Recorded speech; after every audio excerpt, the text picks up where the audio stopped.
Capital Market.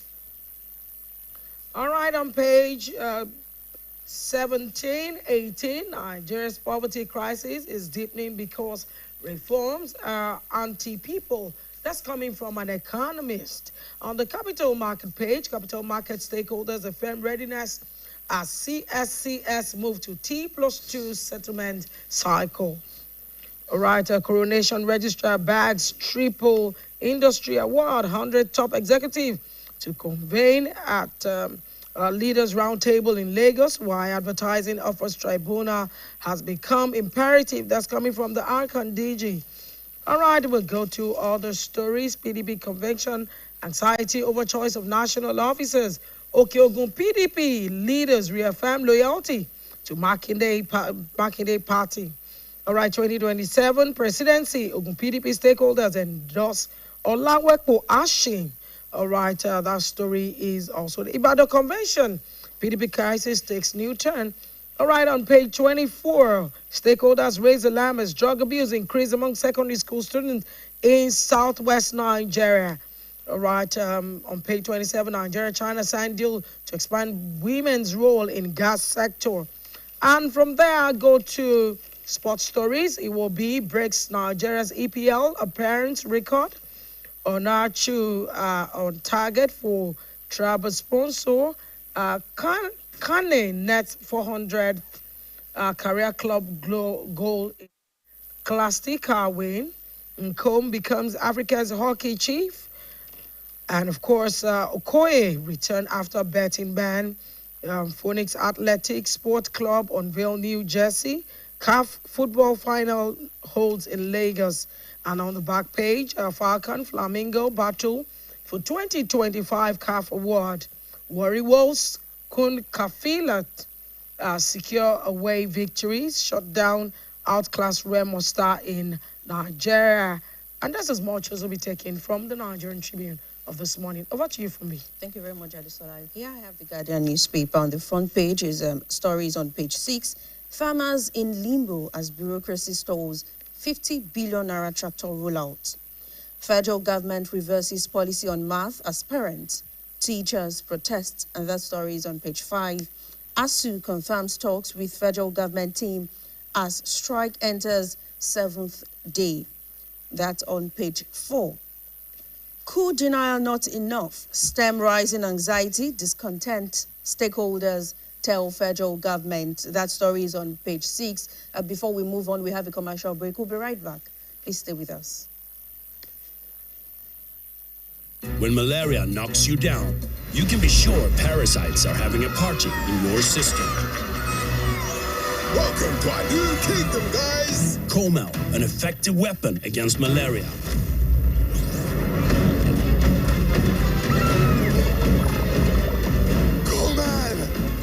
Attacking the parasite army directly to give you express relief and get you back on your feet effectively. Comel on. Malaria gone. Want to know what's coming, guys? The free beach ball! I guess I'd better start again. Oh, here we go, everybody. Free beach ball! Yes, guys, there's a free beach ball in every carton of Capri Sun. Get a carton, get a ball. It's time to play some more. Hooray! Capri Sun, the taste of fun.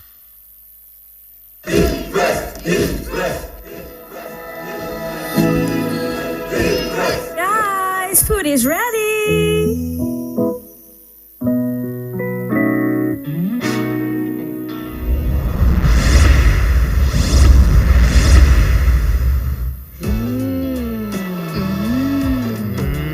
Suitable for jollof rice, stew, spaghetti, and yam portage. Cooked to impress. In today's fast-paced world, staying ahead demands peak performance from our bodies. Like never before, our bodies need an optimum supply of essential nutrients, and Supermalt supports our daily nutritional needs. Supermalt has 20 essential vitamins, minerals, and natural extracts for overall health and wellness. One Supermalt a day gives you energy and vitality, improves your mental performance, and supports your immunity.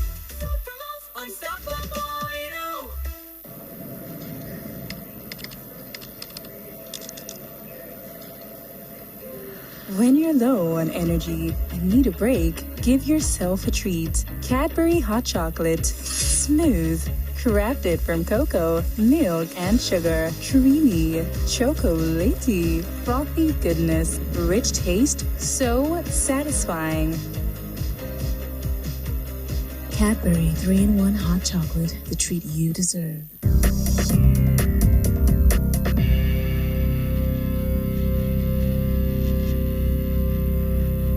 With us still on the front page of the Guardian newspaper, a story on page 9. Middle Belt Forum raises alarm over renewed killings in Plateau, alleges genocide. ADC says defections can't save APC in 2027, and that story is on page 4. NAFDAC rallies manufacturers to homegrown vaccine production. That's on page 7. And lastly, on the front page of the Guardian newspaper this morning is a story on page 8. Kano, victims of separatist violence, others oppose planned protest. And taking some of the inside stories now, starting with stories on page 2. 130 million Nigerians lack mobile internet access. O2 rallies foreign tourists, flags off Carnival Dry Run 2025. And on the corner of the page 2, we have today in history, starting from 1964 down to 2022, running from Nigeria, countries like Nigeria, UK, Kenya, Libya, Russia. Moving on to page 4, ADC says defections can't save APC in 2027. And the rider says, demands constitutional amendment to guarantee ballot sanctity. Kaduna now 95% APC, governor declares. ASU confirms talks with federal government team as strike enters 7th day.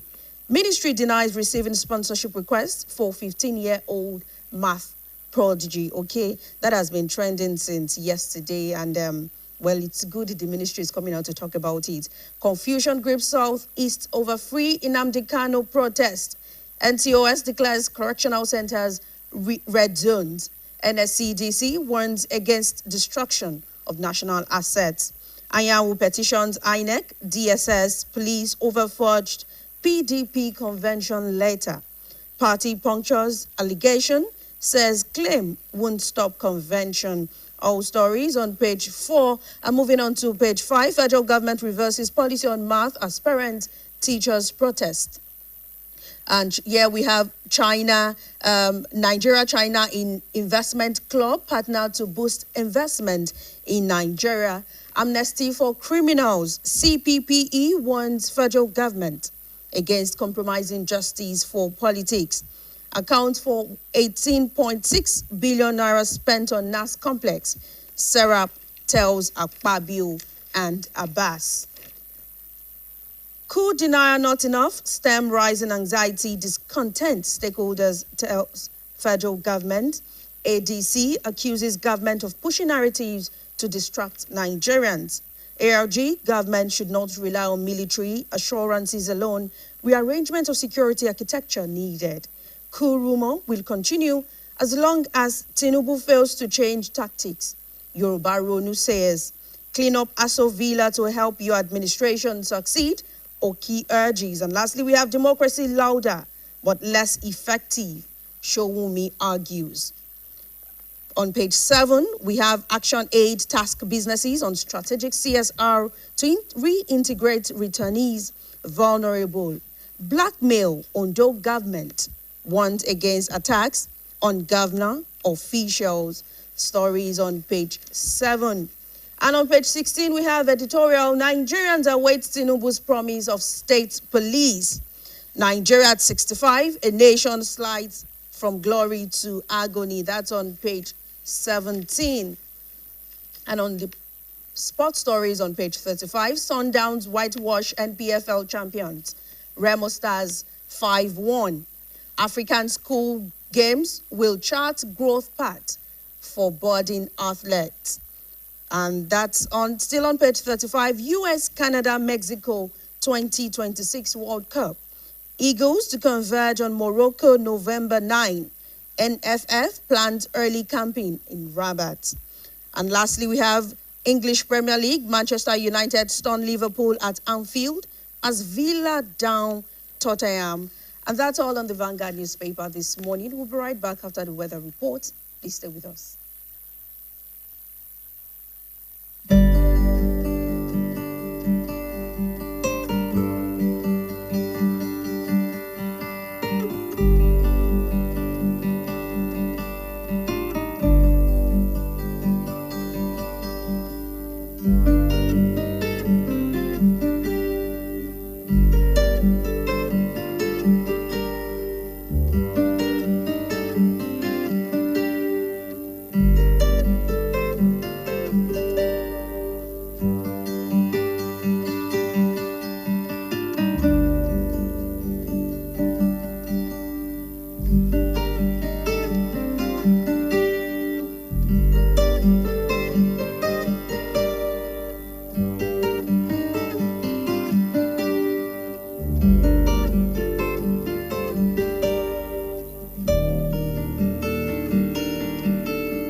Thank you very much for staying with us. It's still AM120. This morning, we are looking at journalism, press freedom, and, everything that concerns us as journalists in Nigeria, talking about Dele Giwa, 39 years on journalists' plight. Jadisola. Okay, of course, looking at the life of Dele Giwa was born a Nigerian journalist, editor, and one of the founders of Newswatch magazine. Of course, Sumono Oladele Giwa, of course, hails from Ife in Nigeria, and of course, he died in Ikeja, Lagos State, and he was killed by a mail bomb explosion. Of course, his education and life, he studied at Brooklyn College, New City, Fordham University, and of course, you would not forget that he was 39 years old when he actually was murdered. And of course, it's 39 years today or now after that incident. To look at the conversation, Dele Giwa, 39 years on, and journalist plight. We have our first guest in the studio to do justice to the conversation. Our guest this morning is a journalist by excellence, veteran journalist, knowledgeable, apt, and understands what journalism stands for. Of course, I'm sure that he will also be able to tell us a little about Dele Giwa. We have Comrade Oladele Ogunshola in the studio with us. You're welcome this morning to the program. Good morning. All right, let's begin by looking at who was Dele Giwa. Dele Giwa was a consummate journalist whom I would say maybe he came ahead of his time. Was a brilliant person, always neatly dressed, very charming, a very good personality to meet, somebody that you always admire. And I strongly believe that he was cut out for the profession of journalism because that was what he did, and he did it with his everything. But so unfortunate that the society in which we are, well, didn't allow him to live so much long to actually achieve as much as he would have loved to, and as much as even the society would have loved to. But it is the same society too that got rid of him. When you say the society, who are you referring to exactly as a society that did not allow him, live long as much as he should? He was killed by the government. That was an allegation. Well, that is, yes. That was an allegation that was not, brought before the law and confirmed. Because you know that in our profession, before we conclude that the case must have gone to a court of competence jurisdiction and must have proven that indeed Delegiwa was killed by government. Let me tell you one thing today. No that and no that for no peace. Any unresolved murder, trace it. Any unresolved murder, just to know where it comes from.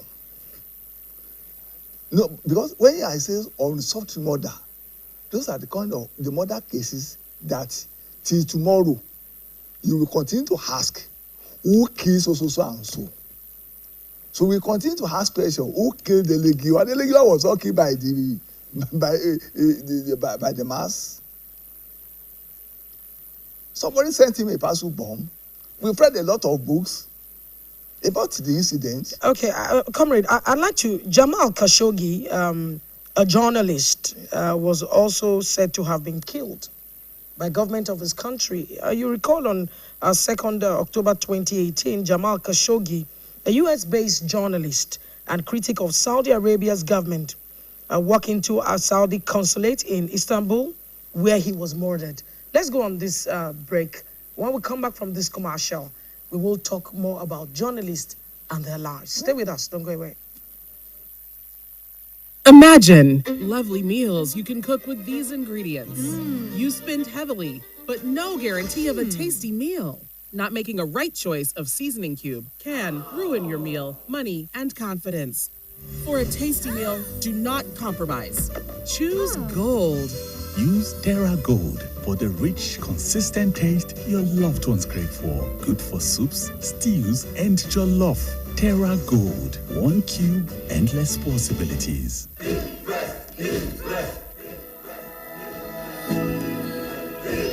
Guys, food is ready.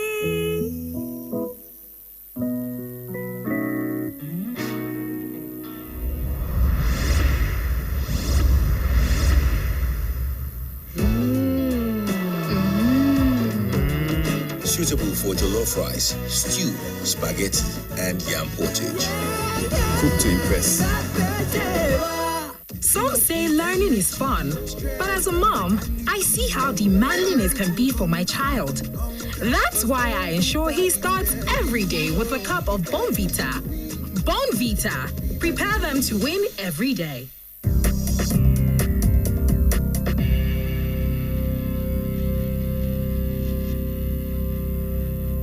Welcome back. It's still AM120 on the Broadcasting Corporation of Oyo State. And we're still discussing Delegiwa, 39 years on, and journalist plight. And that's what we're talking about. And we still have in the studio with us Comrade Oladele Ogunshola, a veteran journalist.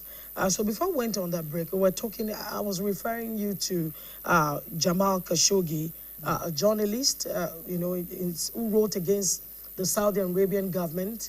And unfortunately, he was invited to the Saudi Arabia consulate, where his body was melted and dissolved, and that was the end of Khashoggi, as the case may be. That was after investigation.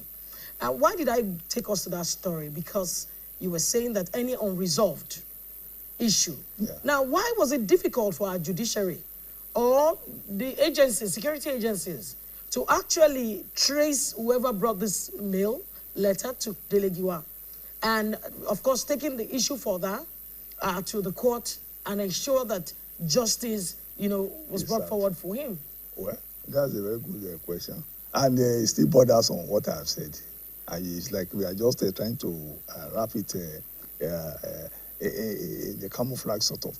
You see, you talk about security agencies. Who controls the security agencies? Do they do anything independently without anybody saying, go and do so and do so? The vehicle that brought them to the to deliver parcel deliver parcels born, the vehicle was immediately burnt. According to the reports, some of the books we read on the death. So if we now say, okay, so and person, so and so is killed by government, let government now prove that, okay, let government go out, try, do the necessary things and say, government is clean, we don't have hand in it.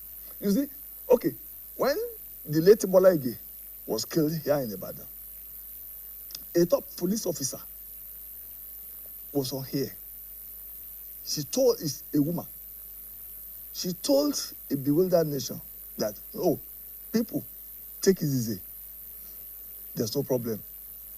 That she, the woman, that she went to a course that she had just returned from a course where she got to know that there was a technology, or there is a technology. I should believe that the technology is still existing, that there is a technology that the person cited last by the dead person, that it is possible for a technology to extract it from even the dead person, which means it will be very, very easy for us to know, okay, so you are the person that came and shoot so and person. What happens next? The woman was just transferred. I think she was just sent on a course abroad, just immediately from that course on retirement. So we continue to ask questions. Now, let me bring it to let's. So I'm just saying that okay, if we now say Delegiwa's death up to now, 39 years after, it's not yet resolved, and we are now saying okay, from all available evidences that from our own naked eyes, that you could see some of the things we read and things like that, this thing is hanging on government. Okay, let government say, okay, let government do the needful. Let government order the security agencies to do the right thing. They know what they should do. If you monitor our cases, if you monitor our policemen in this country, you will give it to them. Because at times when they just come up that so and so, we have been able to trace it. Look at the incident that happened just of recent. The arrest lady that was killed. I was surprised. Just about 2 weeks or thereafter, they got them. That is just the kind of the police. So you're saying, if the security personnel and the government wants to really get involved in a particular case, it would be resolved. That is my conviction. That is my conclusion. But sometimes last year, the government raised a committee about this Delegiwa's issue and said they should investigate, but nothing has been heard so far about it. Now, what are we going to say about that? And of course, are we going to say the committee was also silenced, or it was just a show of lip service? That is just it's obvious. Okay, when will a committee be set up and the committee will not bring a report, and then the government will just be silent? Just so you just see that such a report was just a response to outcry. Maybe, okay, today now, we are talking about Delegiwa because it happened, the anniversary was yesterday, 19th of October. So, I know that throughout this week now, it will be Delegiwa. And one thing about Nigerians is that we forget things easily. So, okay, maybe by the time we continue to make noise now, for the rest of the week, the government will say, okay, Delegiwa has a case. Okay, maybe we raised a committee last year. Okay, what can we do about that thing? Just to douse the tension again. And that will be there. Okay, I'd like to quickly bring to your knowledge that several Nigerian journalists have been murdered, have been killed at several points, and I'll name a few of them. We have one, Chode Salim, was found dead in Abuja. Of course, he was working with Vanguard newspaper. You also have another one at the house. Okay, that's for him. You also have he was killed of mutiny. You have another 100-level student of Tai Sholari who worked with Gbao TV, an online TV, was also murdered. As many of them as possible, you can begin to mention. Titus Badejo was also murdered in 2021, June. Olubumi Afuye was killed on July 19th. So many of them I can begin to count. Doesn't mean that lives of journalists don't matter. Because I begin to wonder, if you look at the ages, one of them was killed at 20. The age where their career path, maybe has just been chosen and they're beginning to rise in their career and they just got murdered. Does it mean that the lives of journalists, just like Delegiwa, does not matter? Well, I won't say that our lives do not matter.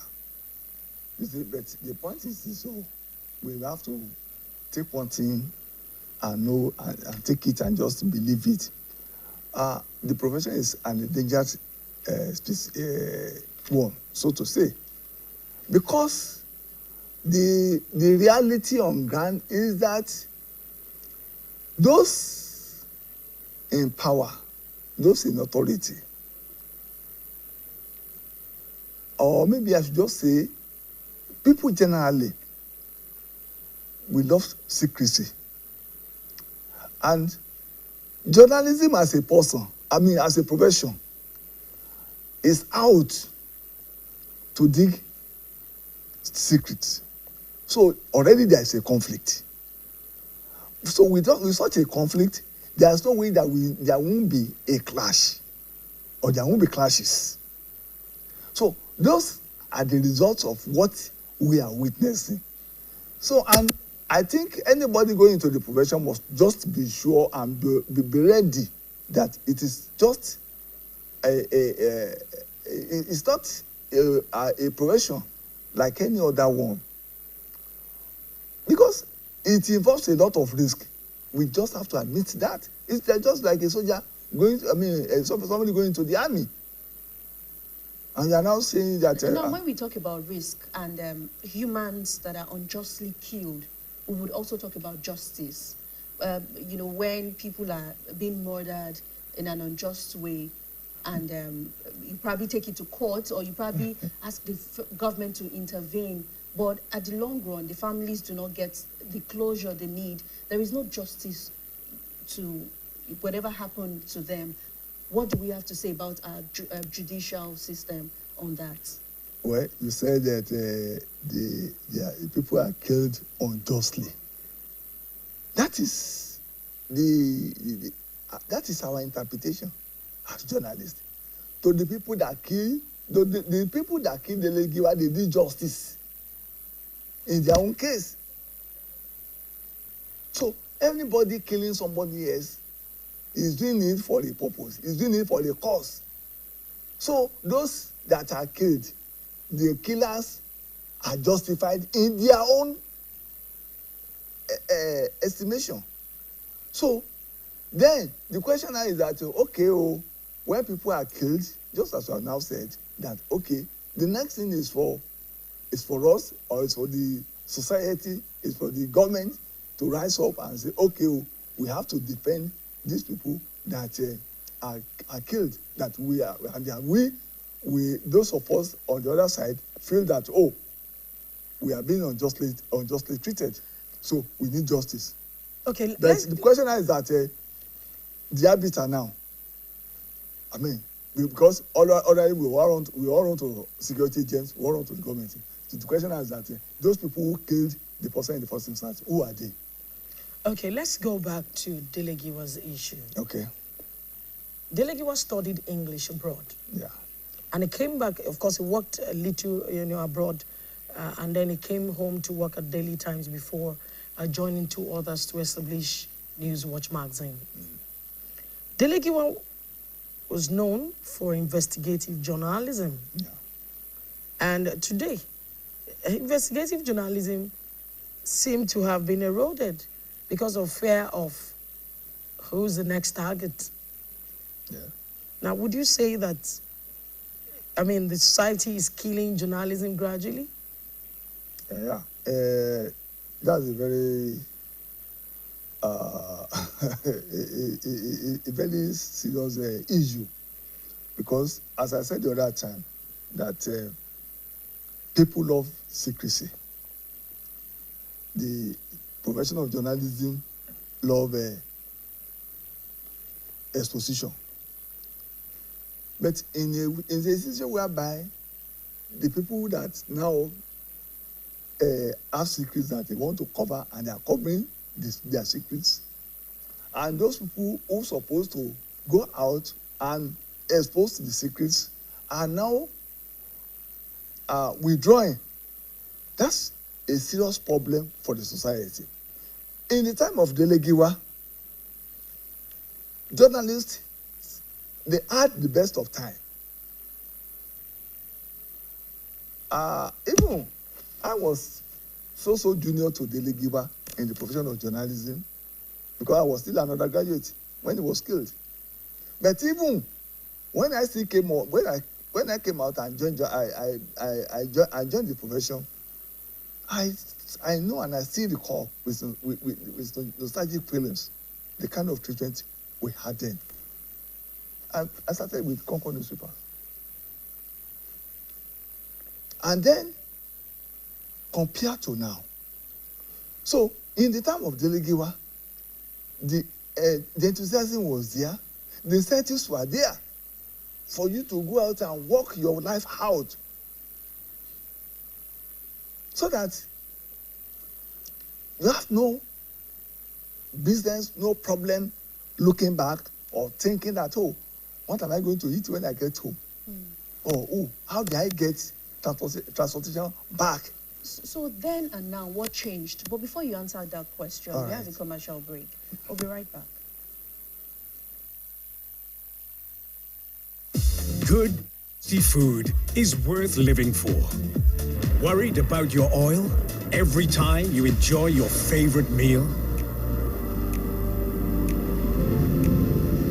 Introducing Smart Balance. Smart Balance rice bran oil is rich in gamma-oryzanol. Several studies suggest that gamma-oryzanol may contribute to the reduction of bad cholesterol. Golden Terra Smart Balance oil. Good food, no worries. What wakes you up in the morning? Is it the sunrise? Is it the alarm?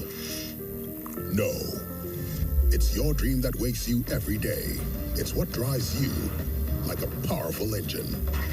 That's why you start strong every day with a rich, creamy taste of Nescafe Original 3-in-1, carefully crafted from selected coffee beans. You are on your hustle, and you won't stop until you succeed. Start strong, finish strong.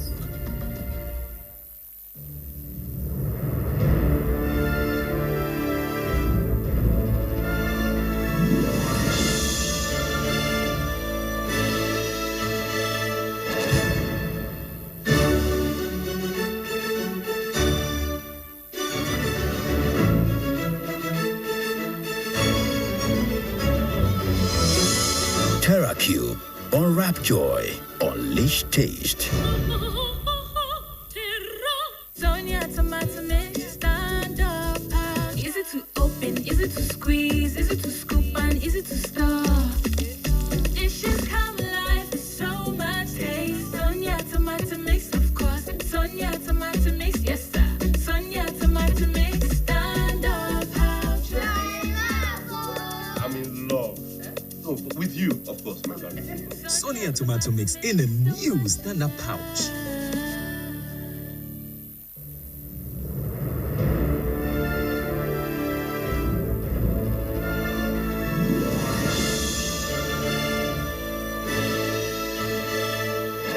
TerraCube is available in beef, chicken, jollof, and crayfish flavors in 50 cubes Saver Pack and 100 cubes Super Saver Pack. TerraCube. Unwrap joy. Unleash taste. Natural sun-ripened yellow corn. Individually whole-flaked to preserve its natural goodness. That's what makes Nasco cornflakes truly whole-flaked. Enjoy the tasty, crunchy,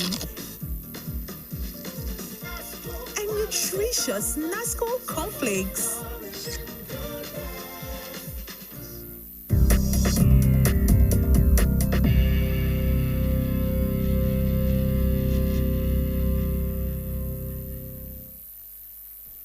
All right, thank you very much for staying with us. Comrade, before we went on that break, you were talking about how journalism was a very good and sweet profession, which had its incentives and everything that came with the profession. And I was asking, what changed 39 years ago and now? A lot of things have changed. Because the kind of media owners we had then, even though we still, some of them are still in, some of them are still in on the stage, but they have all changed. Why that change, I wouldn't know. Because then it was more or less a crime, quote and unquote, to take a brand envelope. You want to, if you want to take it, you take it discreetly. But now, it's now an open thing that you will now bargain. It was never like that, even when I started. I mean, it was, and though, when we started, I mean, it was just, at times you just feel like even leaving an assignment without even looking back.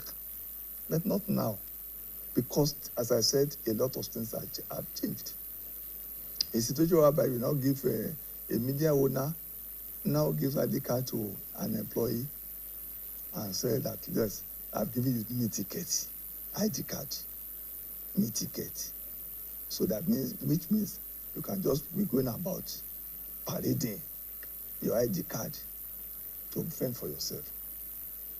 That's unethical on the part of the media owners. But what do you want an African journalist to do? A late colleague said one thing, though we all laughed at it, but I think that is the reality. He said, "Ọ̀rẹ́ ò fẹ́ràn, ohun tá a fẹ́ jẹ ò fóòtọ́." Look at those two ambiguities.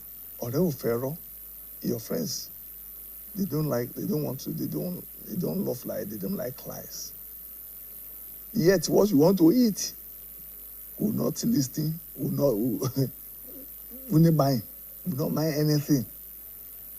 I mean, it's not even interested in the truth. So a journalist. But then let's look at press freedom and safety then and now. Were journalists allowed to freely publish, what they could without the fear of being attacked or being picked? And let's look at what we have now. Are journalists really safe? As much as we say it's also a free world, we are protected. Are we really safe to publish whatever it is we have investigated, thoroughly investigated and published? The truth of the matter is that journalists have never been freed. That's just the truth of the matter. And that is even in the so-called advanced countries. That's what I mean. You just read something about somebody was killed was invited to Saudi Arabia, consular, and was murdered and things like that.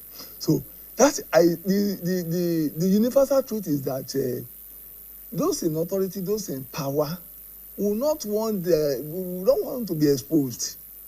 So to talk that you can publish anytime and go free is a lie. Oh. No.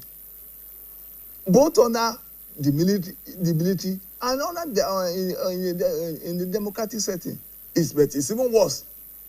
In the military, I had a colleague. We had a colleague in Osun who was plainly told that your security is not guaranteed, and the publisher the publishing house had no alternative just to pick him away from Osun State and bring him that to Ibadan. That's under military.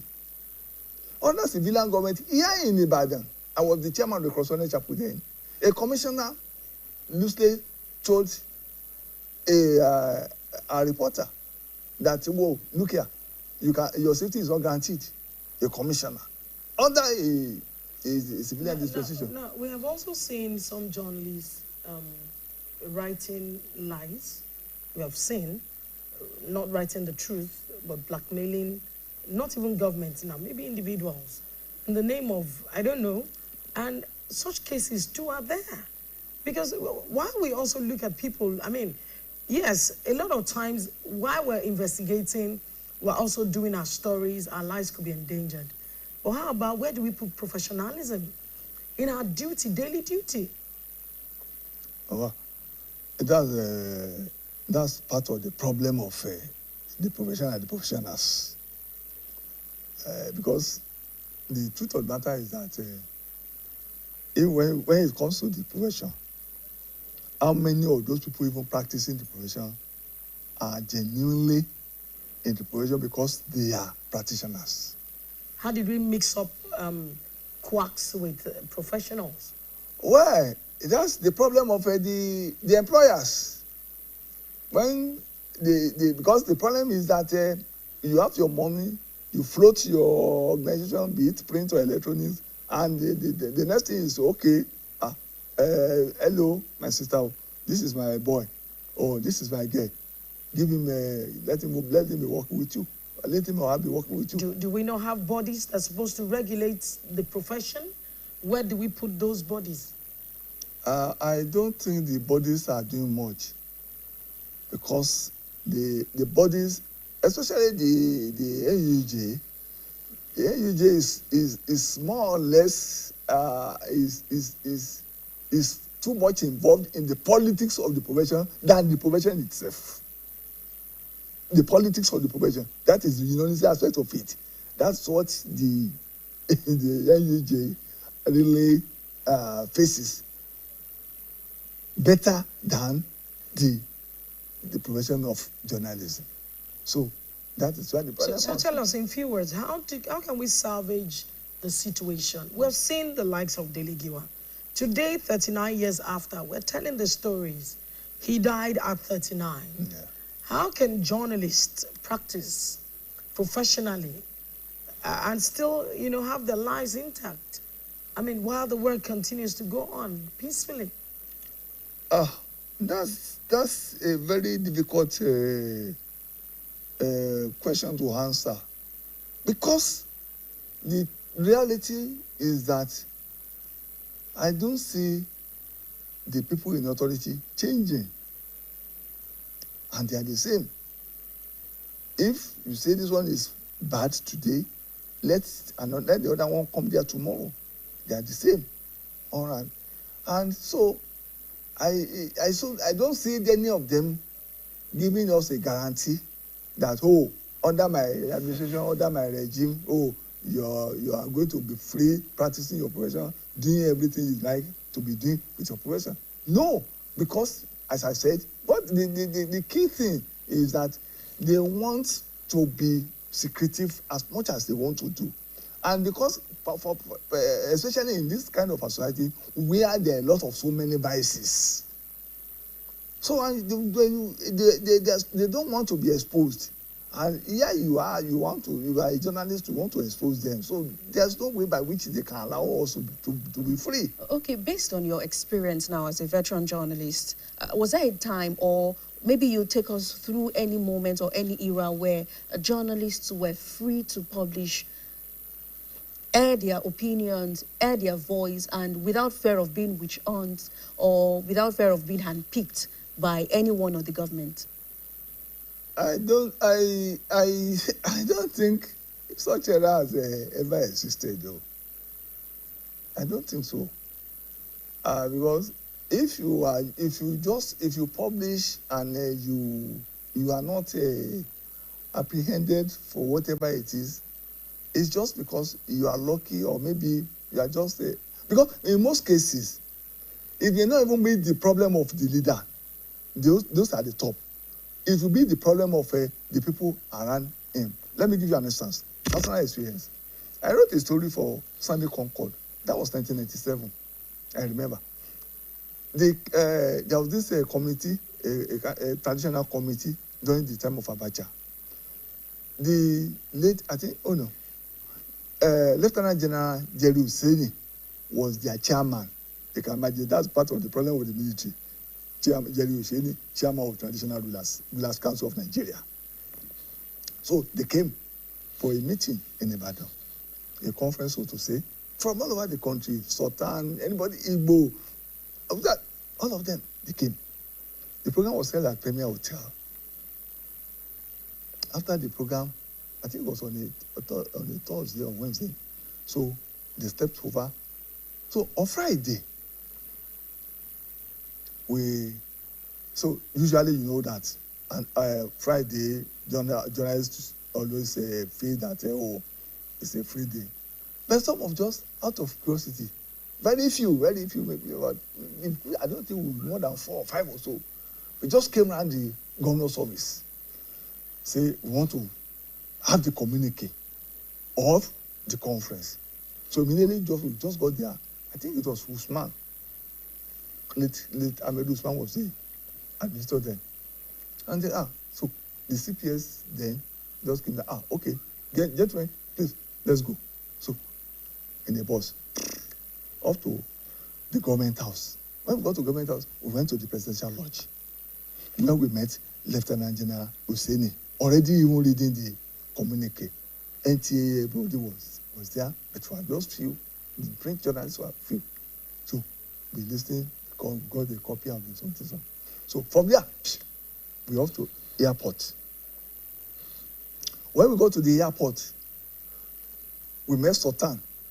I think Mashido then. Mashido was the late Mashido, was the Sultan of Sokoto. We met him at the airport, already sitting down, waiting for the plane to convey him.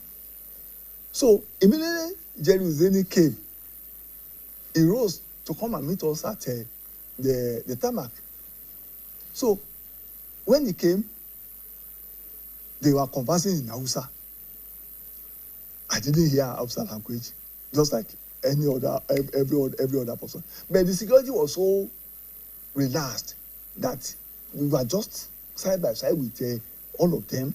Okay, would allow you complete that story. Let's quickly go on a break. Okay. You need to pay some bills. All right. When we come back, of course, we take, that line. Okay. Stay with us, don't go away.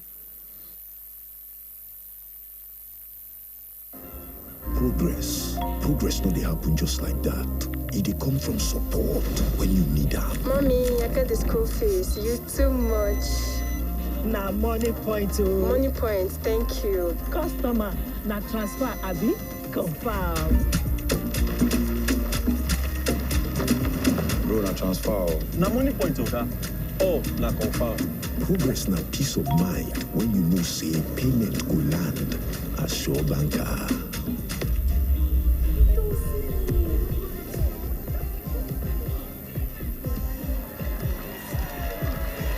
Progress na small win wey dey carry person go far. No worry, yourself go make am. Mo go buy ball. Victor, even you dey use money point? Of course now, they use money point. Confirm. Money point, made for your progress. When malaria knocks you down, you can be sure parasites are having a party in your system. Welcome to our new kingdom, guys! Comel, an effective weapon against malaria.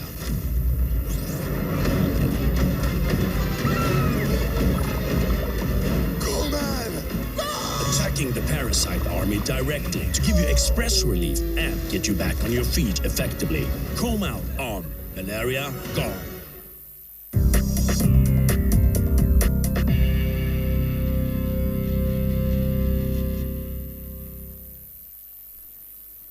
All right, welcome back. We still have Comrade Oladele Ogunshola as we have been discussing Delegiwan 39 years and on and journalist plight. That's what we've been looking at. And before we went on that break, we're sharing your personal experience with us. Yes. So the security was relaxed and we were so they were speaking in Hausa.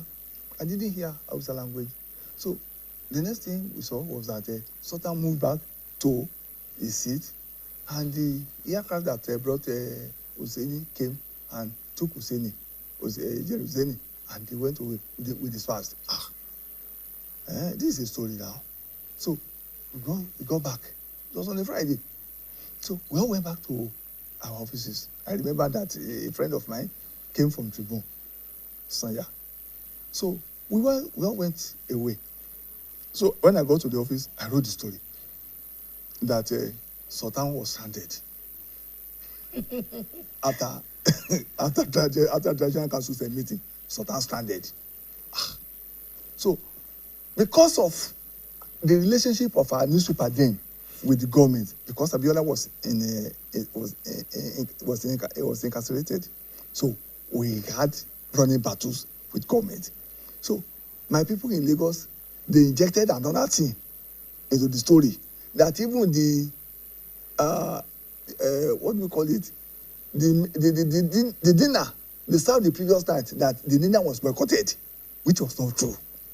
They put that one in Lagos. Because at that dinner I was there, even I was hacked by the CPS at that dinner. So they just put everything together on Sunday. I was going to church on Sunday morning when I saw the paper. The front page lead, Sunday Concord. So I know that there's a trouble already. So I just went away. So the following day, Monday, so I just hold myself up in our office there at the Ekotedo. I didn't bother to show face at the governor's office. So I learned that there was a problem. And who is that person? Where is he? Blah, blah, blah. Everybody was just on the casketer. So because unfortunately, the story even caused problem for some of our colleagues, because people, the other media houses were asking their reporters, where were you when Sultan was standing? Where were you? So it got the query. So everybody was like, where did you get this story? And blah blah, all those kind of things. So assuming I was at the governor's office that day, the story would have been different. I would have been beaten. I would have been arrested. So but so after the hula balloon, the first day, second day, third day, I didn't show up. It was, I think, about the fourth day or so. They said that we had a program that one of our senior colleagues even came to even take me from Concord, that I should be at the President Agoron's office to be part of the assignment then. I think it was a Udria studio or something like that. So that, I'm just saying that there was never a time that journalists are free to publish. Okay, it's good we are also, have you heard your own personal experience? It wasn't like you had always had it good. No. But as we wind down this morning, I want you to talk to journalists. I want you to talk to, everyone out there who is a practicing journalist, and how, number one, they should be careful. And of course, they should also not hold their words back, especially if they are publishing the truth. I think in talking to the journalists, we need to talk to our publishers, we need to talk to our media owners too. You see, it's like they are just they are bastardizing the profession. So because the truth of the matter is that, how will somebody just be working for a whole month without any hope of receiving anything? And you want that person to go and publish the truth? You want that person to go on investigation? To go and investigate what? The truth, he has bills to pick. His house rent is there. He has to take transportation. So we have to appeal to the media owners. If you know that you don't have the capacity to own a media, please leave it. But if you should, I think that is where the government should even come in. If you should, there must be at least something that is minimum irreducible, something that at least there must be a salary attached to somebody who is on unemployment, for God's sake. So if that one is done, then you now know, how to handle the professionals, the journalists. Okay. That's okay.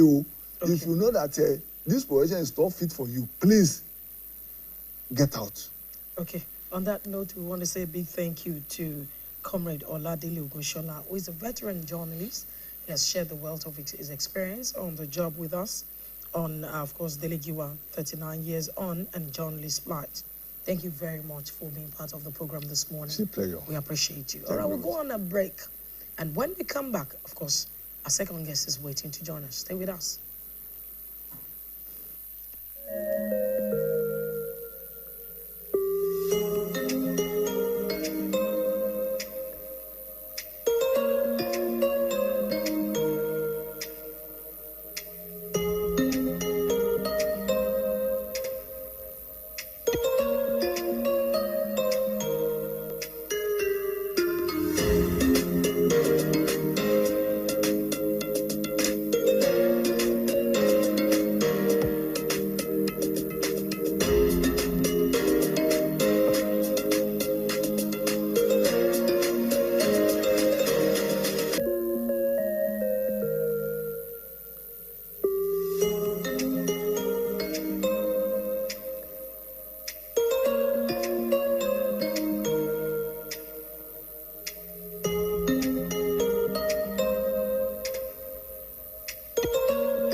All right, welcome back. It's still AM120 on the Broadcasting Corporation of your state. Of course, still discussing Delegiwa, 39 years on, and journalist plight. Our second guest is with us in the studio here, Comrade Sheye Ojo. Comrade Sheye Ojo is the National Trustees of the Nigerian Union of Journalists, and of course, immediate past Vice Chairman of Oyo State Council of the Nigerian Union of Journalists. And of course, he's also versed and knowledgeable when it comes to journalism. And I'm sure he's also had many decades of experience on the job. You're welcome once again. Thank you so much. Good morning, viewers. All right, let's begin. I won't ask you to talk about the personality of Delegiwa, but I'll ask you to tell us what your views are about how he was murdered. A promising young journalist was murdered through a letter of mail at 39, when his career should have been booming, and people will look at him and say, look, this is a fantastic journalist. And just like our previous guest described him, he said Delegiwa was a charming journalist, neatly dressed one, was caught out, on the journalism profession. What would you say about the way he was murdered? Thank you so much. As at the time he was murdered in 1986, I think I was still in primary school. Fantastic. I heard it in news that Delegiwa has been killed through or assassinated through a letter bomb. So then I did not even know I would come into journalism as a profession. I was thinking of another thing. So, but when I eventually got into journalism, I got to know about what actually happened, that Delegiwa, as a journalist, was a brilliant one, a brilliant mind, and very courageous and fearless. And he knew his onions. He was an investigative journalist, and then he did his best to shape what we have as investigative journalism in Nigeria today. He did not only practice in Nigeria, he always practiced abroad. And he also took it a step further, not to be an employee alone. He co-founded Newswatch magazine, which was reigning in Nigeria then. Though after his death, things changed. Ownership changed, and then, as of today, Newswatch, I'm not sure if it's still on the newsstand today. But Delegiwa was a man that believed in the truth. But how he was killed, you know, it was during the military era. And many people, many commentators have come out to say he was killed by the military government, it was this, it was that. But no investigation has actually confirmed that this man was actually killed by the military government. The investigation carried out, I'm not sure if it's conclusive. Now, it's still inconclusive. If government failed to investigate the death of Delegiwa, I'm sure there were bodies that existed as, you know, an organization or union for journalists at that time. One would have wondered the role they would or they should have played. Apart from Delegiwa, we can begin to count as many journalists as possible that's passed on. Again, you have Ikechukwu Onugba, who died in 2017. He was murdered. He was working with the Anambra Broadcasting Corporation. You also have Maxwell Nassan. He died in 2020, a staff of Federal Radio Corporation of Nigeria. You have one from NTA, Lawrence Okoje. He also died in 2019. You have Channels TV, Precious Owolabi, who died in 2019. You have famous Gilbaro of Glory FM, who died in 20, and a whole lot of others. And we can begin to count from time to time the death of journalists. What is NUJ doing as a national body of NUJ to ensure that we have less of death of journalists? Perhaps if the fault was with the journalist or with whoever was behind the killings.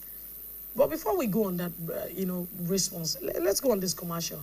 Let's pay some bills. We'll be right back.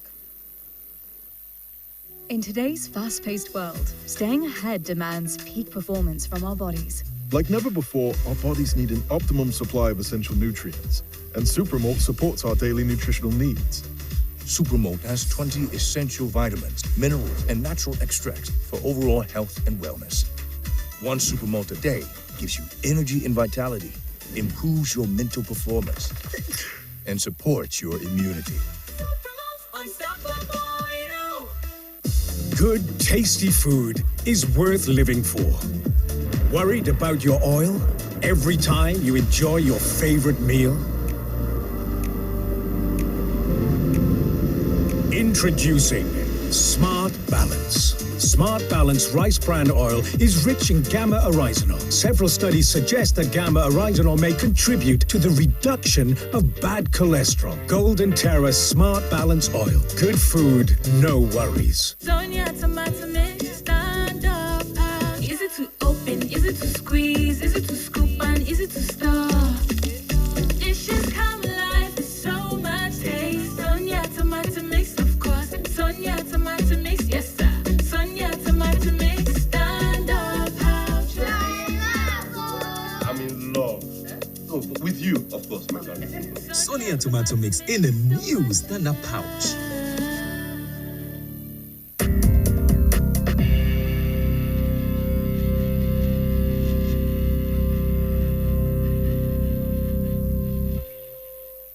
All right, welcome back. It's still AM120 on the Broadcasting Corporation of your state. So before we went on that break, I was asking, so what is NJ doing? It's coming to both sides.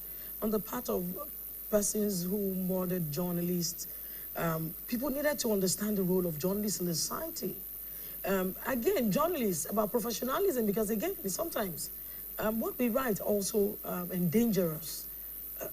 I mean, what is the NUJ doing? Thank you so much. As NUJ, we have been trying our best, first of all, to start from our own house, the journalists, before we go to the society, is that we must try as much as possible to ensure that objectivity is very key in our reportage. That is one. Two, seek the truth.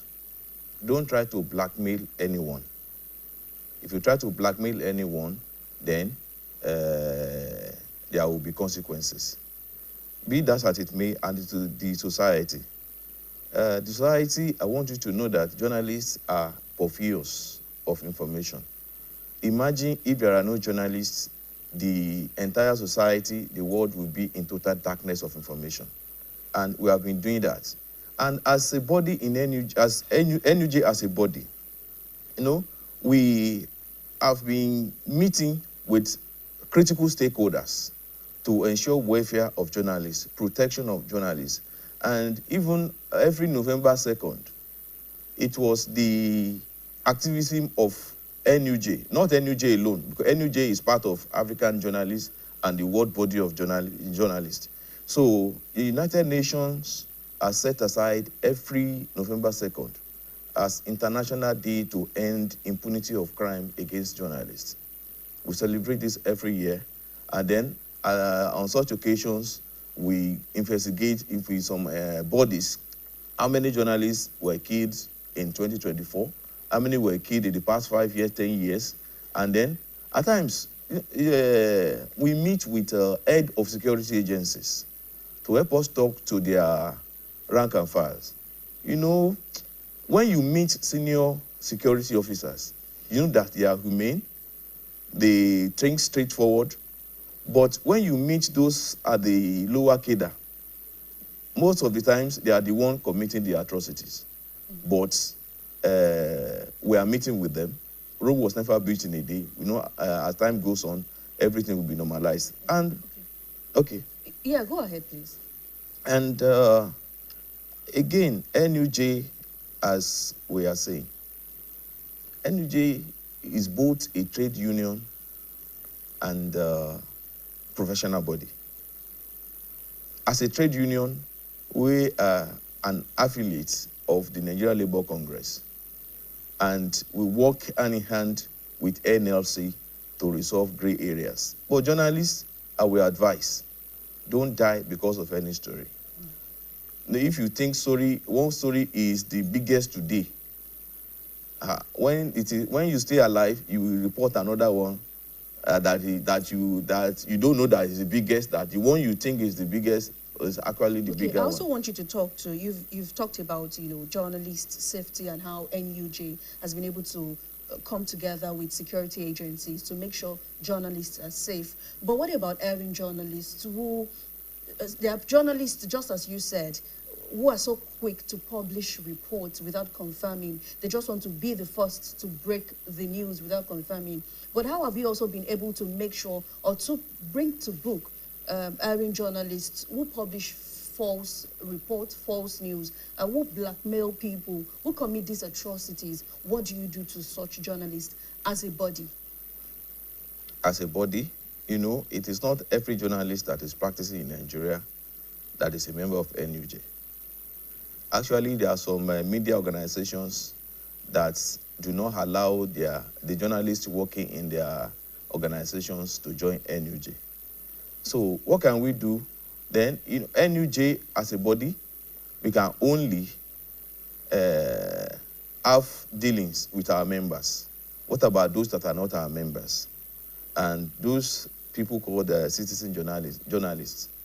So as NUJ, we talk to ourselves. We can only discipline you within NUJ, or we cannot discipline you within your organization. So if there's anything, we have to write officially to your organization in order to take appropriate steps concerning what you have done. But be that as it may, we have bodies like Nigeria Press Council. We have NBC, National Broadcasting Commission.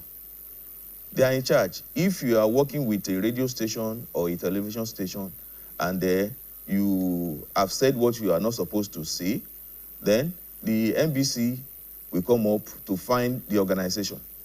And when the NBC finds the organization, you know it will get back to you because you are the one that brought such a thing to the organization. We have NPC for newspapers too. They can actually discipline newspapers too. So, it is not that you just wake up and do what you like. And to journalists, I want to advise you that you should always keep in mind the principle of objectivity in reporting. And apart from that, gatekeeping principles. Most of the people that commit these atrocities, that people are smearing on journalists, many of them are not journalists. A professional journalist will balance his or her story. We uphold the principle of objectivity. And there are gatekeepers in every media organization. You don't just write your news and go on here, or go to the press with it. It will pass through some stages before it is satisfied that it should go. And you agree with me that we really don't have that. We don't have much of that anymore, especially now that we have the new, the digital, and in a digital era where everyone goes on air to publish. Virtually, a lot of journalists have their news platform where they just write stories, publish, and it goes online. Everyone reads. Now, how do we now make sure or ensure the safety of such journalists? Talking of the digital era now. I know some of my colleagues that are highly professional. They are operating blogs and even full websites. And they have been very thorough, very professional about what they do. But I do not want us to make any mistake of categorizing all bloggers as journalists. If you have actually studied media-related course and you know the principles, the ethics of the profession, then you'll be banned by that ethics. And it is not everyone. We know we have, they call them citizen journalists. So they just have flair for writing, and then they write, and they push to the public. Not only that, some people, they cannot even write. You will see what they do. They will just copy and paste. Whether the information is genuine or it's not genuine. And then a news you have read 5 days ago, another person will bring it today, breaking news. What is breaking in a state news? And Comrade Shay, I think this should bring me to the issue of journalism and professionalism now. What exactly makes a journalist a professional? Is it by qualification? Is it by years of experience? What exactly? As a journalist, if you want to be a journalist, one, you must study whether journalism, mass communication in higher institution. And according to the new constitution of NUJ, at least you must have HND to be a journalist. And then some people are in the profession that have been maybe for the past 25 years, 30 years, even before the new constitution. They are allowed, the constitution allows them, because many of them, before we went to journalism school, they've been practicing. By practice, they've come to know the profession very well. As a journalist, you must have qualification. If you don't have a qualification, why will you call yourself a journalist? And it's not only that you must study mass communication. Any course you have studied, a journalism profession can actually absorb you. If you studied, let's say, chemistry, you can practice as a journalist. But the only condition you have to fulfill is that you need to go to maybe a journalism school to study for some time in order to get the certification. Once you get that, they will teach you the rudiments of the profession and the ethics of the profession. Once you are certificated, like we have some people like, I don't want to mention any name, but we have some centers where they train journalists that can do that. I'd like to take you back to the issue of Delegiwa. With the role Delegiwa played if you look at his level of objectivity, you listed some very important points a journalist must hold. And that's objectivity, truthfulness. You also talked about gatekeeping. And one would have thought that Delegiwa had done well when it comes to professionalism. And up till now, I am not sure if the federal government has thought about immortalizing Delegiwa. If NUG as a body has thought about immortalizing him up till now, don't you think something should be done to continue to immortalize and bring that name to fall from time to time to say, look, this was a man who stood for professionalism? Well, according to information I got, there are two sides. Delegiwa, yes, a very courageous man, a brilliant mind in journalism profession. Some people have also come to accuse him that he knew what he was into. When you were reading out the names of journalists that were assassinated in recent time, there's another one key, there is a key one that you did not mention. That's Bayo of The Guardian. What was he, why was he assassinated? I wouldn't know, but I was told he was actually investigating the head of a federal government agency, and which has to do with corruption. And then the people that assassinated him, they came to his house. After killing him, they went away with his laptop. They didn't take any other thing, and they left. So in the case of Delegiwa, they said he was even very close to the powers that be in the military government then. They mentioned the issue of Gloria Okon, that he was investigating the circumstances surrounding the death of Gloria Okon. So are we saying that people should not go into investigative journalism? What I'm saying is this. We have, even these days, we have people that are into investigative journalism. But first of all, the truth of the matter is this. Secure your family first. If you want to really go into such an investigative journalism, secure your family, and you yourself, don't let people know where you live. But how careful can an investigative journalist be? You cannot be too careful. And let's also not forget we're in the digital era. Anything can be, you can find out anything, you know, talking of technology. So how do you, just like you said, you have to make sure your family is safe. How do you ensure, you know, you are safe? How do you make sure, as an investigative journalist, you're taking all precaution? Or maybe journalists who are into investigative, you know, practice should live in the moon. See, when I say secure your family, I know what I'm saying. Securing your family, if you see people that are really into investigative journalism, you won't see them posting their pictures on social media. They won't be posting their the pictures of their wives and children on social media. They would not even be friends with their family members on the social media. Some of them that I know, their wives are abroad, their children are abroad, but they are here. When they steer the honestness, then the famous, they will find them, they will not see them. What thing is this?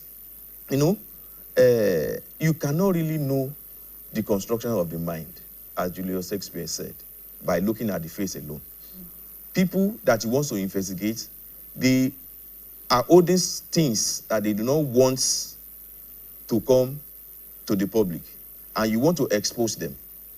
When they plan evil against you, nobody will know. It's only that the security agencies can go after them.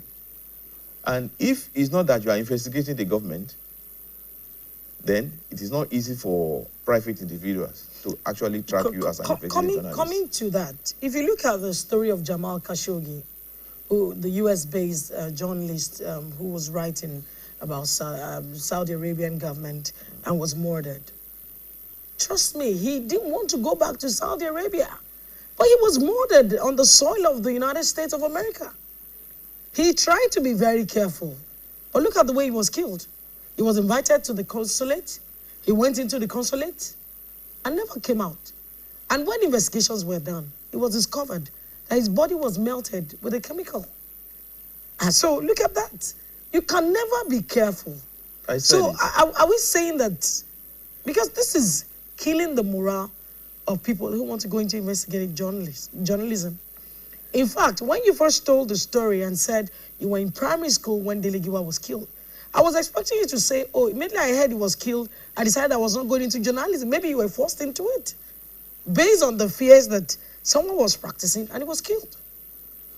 You see, when I heard about his killing, his assassination, I said it, I did not know I would come into journalism. So I was just saying, why would people be killed like this? It's not good. They said government will investigate. Then everything just went like that. If not because we are in journalism, we are remembering him, nobody will do that again. It will have been forgotten.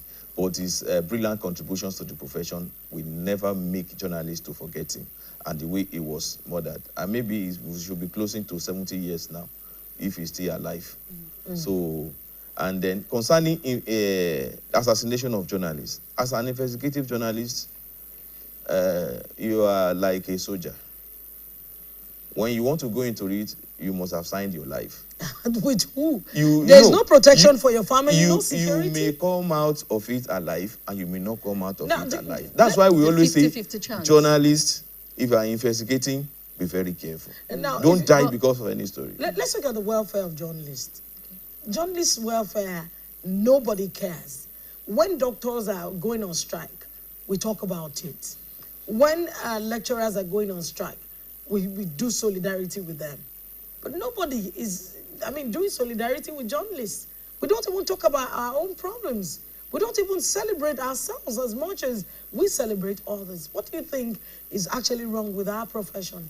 Is that the best practice? Thank you so much. This is a very tricky question.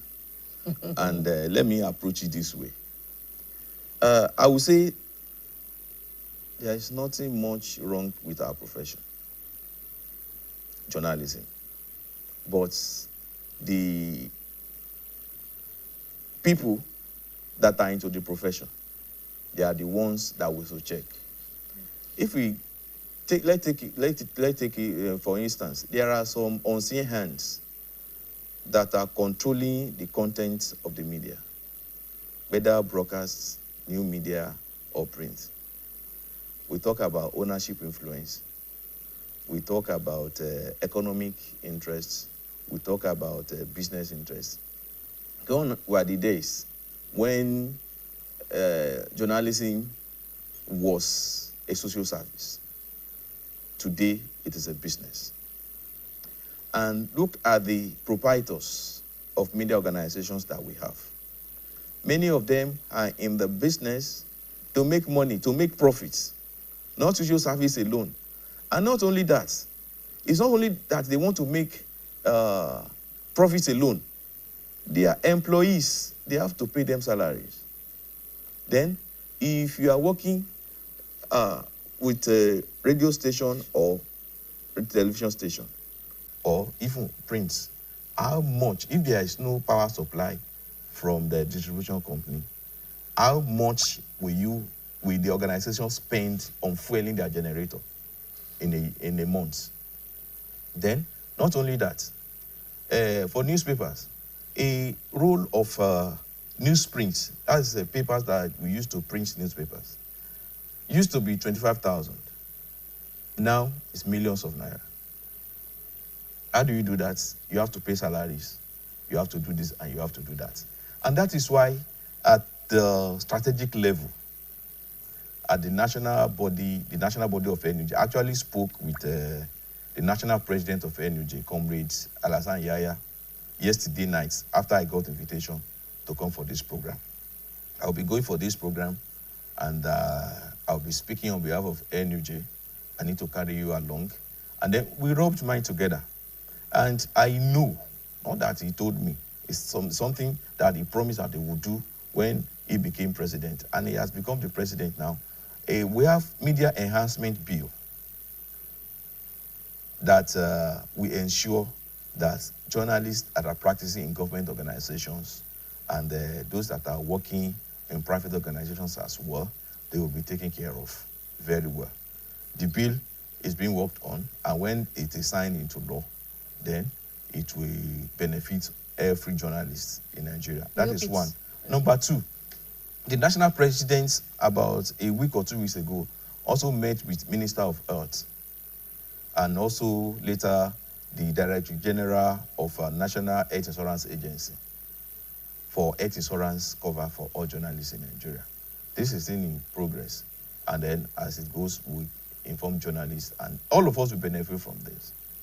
All right, we hope it would be worked on speedily, so all journalists, even those in service, would also enjoy it before retiring. But I want you to speak to young Nigerians now who are hoping and willing to go into the journalism profession. Just as you said, you were in primary school when you heard of the news of Delegiwa, the assassination. Now, there are some young Nigerians who are willing to go into the profession, but when they see things happening, when they hear of stories of the death of one journalist or the other, it creates fear.